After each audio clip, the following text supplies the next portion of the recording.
দক্ষিণ ২৪ পরগনার কুলতলি থানার টিপাখালী হালদারপাড়া মোড় এলাকায় চতুর্থ শ্রেণীর ছাত্রীকে খুনের ঘটনায় এলাকায় ব্যাপক চাঞ্চল্য দেখা যায়।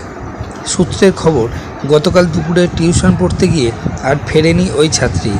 এরপর গভীর রাতে টিপাখালী এলাকার এক জলাভূমি থেকে 10 বছরের ওই কিশোরীর মৃতদেহ দেখতে পাওয়া যায়।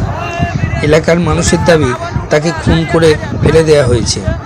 ইতিমধ্যেই খুনের অভিযোগে পুলিশ একজনকে গ্রেপ্তার করেছে।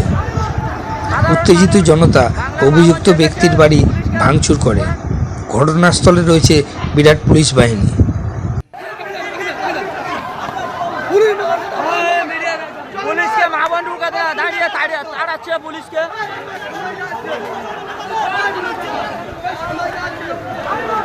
সাধারণ মানুষ বাংলার মা বোন আমরা জানতে পারলাম ফুলতলি বিধানসভার কুন্দখালী গোদাবরা অঞ্চলের টিপাখালী গ্রামে ঘটনা। গতকাল সকালে এক চতুর্থ শ্রেণীর ছাত্রী তার বাবার সাথে আর স্কুলে গেছিল, কিন্তু স্কুল থেকে ফেরার পথে সে একা বাড়ি ফিরছিল আর বিকাল থেকে সে নিখোঁজ।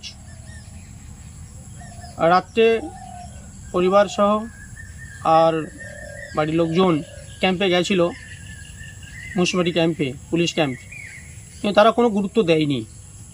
আজ ভোরে তার থেতলানো মুখ সহ মৃত অবস্থায় পাওয়া যায়।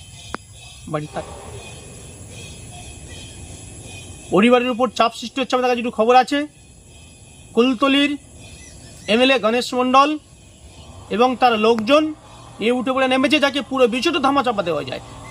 আমরা শাস্তি শুধু নয়, ফাঁসিতে ঝোলাবো, শেষ পর্যন্ত আমাদের এই লড়াই জারি থাকবে।